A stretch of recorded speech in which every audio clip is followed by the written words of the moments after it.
Hi, I'm back.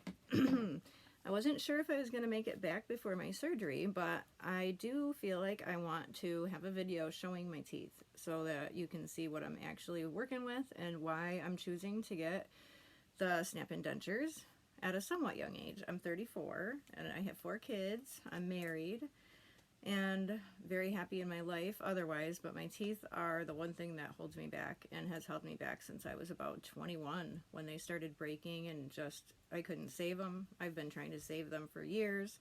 I've invested a lot of time and pain and money, and about to invest some more money, but this time hopefully it's going to be permanent, or at least mostly permanent, or somewhat semi-permanent, you know what I mean. So I briefly kind of in the first video talk about when my problem started, so I'm not going to repeat myself here. I will just show you what I have right now in my mouth.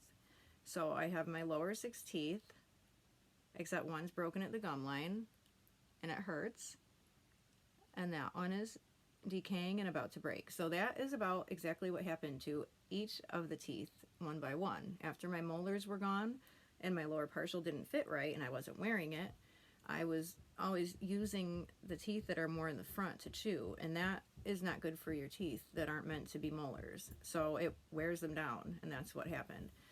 And then on the top, I have this smile. I did pay a lot of money for mostly for my uppers. That's what I invested in about 8 years ago. And so technically, like, these have all been root canaled and crowned other than the partial. So I have no nerves left on the upper teeth. And it's only by an x-ray that they could tell that above one of these 3-piece bridges I have decay. And I actually got a bad infection a few months ago where my face swelled up really bad and I had to get antibiotics. It was extremely painful, but I know from x-rays that there's decay there. That was the first time it caused a problem. The dentist had told me you have no nerves there, and if it's not causing you pain, it costs a lot of money. You know, leave it until you have a better option, was my last dentist advice. But now I have a food trap, which is like a gap between the gums, the gum line and the tooth, and mine is like right next to the outer part of that bridge. So I'll show you or kind of explain what the bridges are. I'll show you what my top teeth are like with no partial. So my partial is right here, and here the metal things are holding it onto the teeth, and that's, I pull it out with this little hook. And that's what it looks like. So there's 1, 2 teeth there, and 1, 2, 3 little teeth, but they're so undetailed. Like, they're very flat, but they're probably worn down now from, you know, I've had them for 8 years. Like, this is smooth and it has no texture. It's not very sharp. And that tooth is so small. It's like nothing, and that's what I think causes part of the gap in my smile that I don't really like. So now that's what I have without the partial. I paid a lot of money just to have these front teeth. I felt like I'd be happy if I just had that many teeth in the front, so that when I talked, at the time I had my bottom teeth more so you couldn't see any gaps, but then that made it possible so where I can talk like this and you really couldn't see. So these are bridges. They're called bridges. These are crowns. That's a crown, a crown, a crown.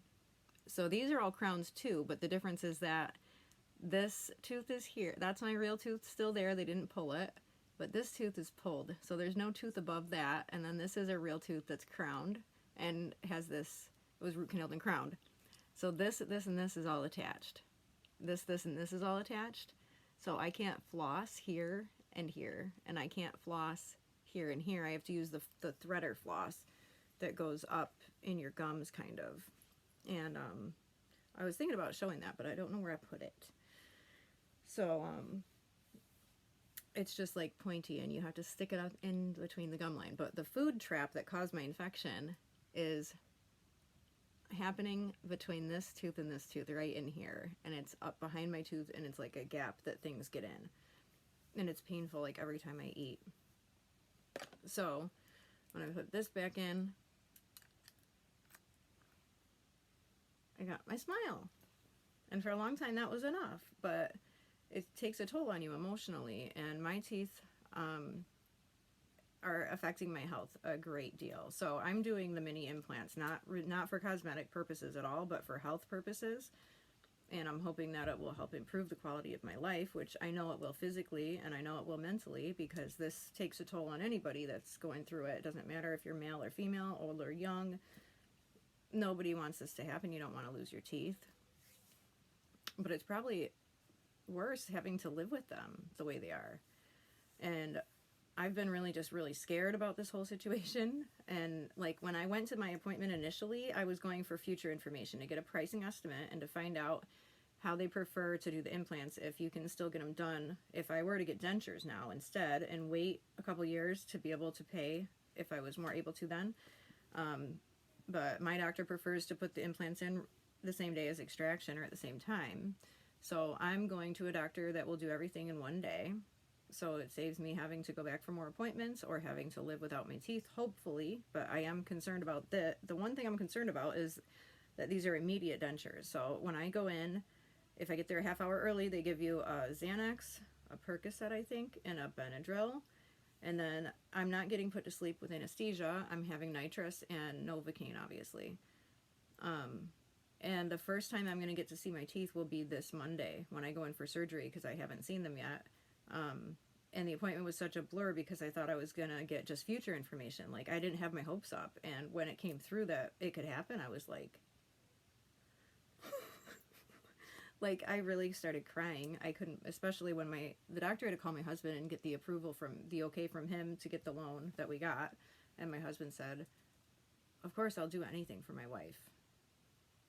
I'll always remember that. He was on speakerphone, and it's just such a big thing. It's a huge gift. I'm just so grateful to be able to get it, and also scared, but more grateful. And I'm going to try to make this the most positive experience I possibly can. I'm just mostly worried about the pain. But so when I go in there and get my Novocaine and nitrous, then they will pull the teeth I have. I only have 13 teeth, 6 on the bottom, 7 actual teeth on the top. So 13 teeth will come out, and then he'll put 6 mini implants on the top and 4 on the bottom, and then snap in my teeth. And I will be able to leave that day with brand new teeth. It's only on Monday. I'm getting really excited. Like, I'm just so afraid to get my hopes up. I'm always afraid, and I'm trying not to focus on the surgery. I'm trying to pump myself up like I can handle it. Look, I've done so much already. I have to be able to do this one more thing. I just don't want to have a panic attack. I literally do hyperventilate. I have done that a lot. Freaks the dentist out, freaks me out. I can't calm down. You can't work on me. It sucks. And it's involuntary. I have no control over that. But I do want to say, I know how hard it is having to go without your teeth, and how to living with teeth that just are not nice looking. And I feel ya. I mean, I didn't think I'd ever be able to put a video like this out in the world to see. I was so ashamed of it. And I mean, you know, I am where I am at. This is me. And it's as messed up as it is. I feel like you get attached to your image even when it's jacked up. Like, I'm so ready for my new teeth, but at the same time, I feel like this is me, and there's going to be a new me. And I feel like that's going to change me, because I know it's going to change me. It changes you. This changed me. So it's just big. It's a big event in my life, and I didn't want to regret not sharing it in some way, not documenting it in some way, and not being able to get support from people that do understand. Anybody that watches that's either about to go through it or already has, I'm sure, you know, it's just something everyone needs as much support as possible, and the people that are going through it are the best to relate to it, really. And as far as I know, so the day of surgery, I'll be done and sent home, and then I think I have to come back the next day for a checkup. And you're told not to remove them, I believe, for the first 48 hours. So this is probably the last video I'm going to do before my surgery, unless I do think of another one that I want to do before I can't do it anymore with these teeth. And I guess that is it. If you have any questions or you think of anything I left out, the one thing I did leave out on my first video is that I won't have any suction plate on the top. I'm not sure if I said that. I don't think I did. So there won't be any need for adhesive or suction or anything. It'll just be the teeth, top and bottom, with a little bit of gum tissue. I just can't wait to see them. I can't wait to get there on Monday, and they're going to show me my teeth, and I'm going to be able to just try to picture what that's going to look like, and hope that's enough motivation to get me go through. But I think that is it. I really genuinely appreciate anyone who's watching, anybody that does keep me in your prayers for this. And yeah, just wish me luck. That's it. I'll be back as soon as I can be Monday. So I only have one day left, Sunday, tomorrow. And then the next day is my surgery. And I do want to film that day and hopefully have a video to put up later showing how it went, even just a quick one. But we'll see. But anyway, thank you for watching. Please subscribe if you liked.